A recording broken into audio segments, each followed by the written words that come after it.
This is the evening of Sunday, the 6th day of April 2025. Yesterday, it was breaking that herdsmen invade Benue community and hometown of the former Senate President David Mark residence. David Mark residence currently fleeing. Okay. Yesterday in Benue State, the herdsmen invaded the community of the former Senate President David Mark, and the community people flee, leaving their homes for the Fulani terrorists.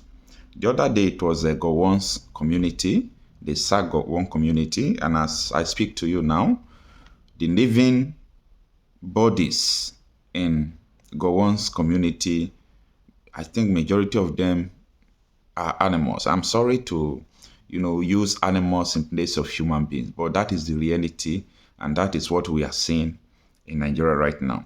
So the sacking of this community, including the former Senate President David Mark community, is not a new thing or surprising thing in Benue.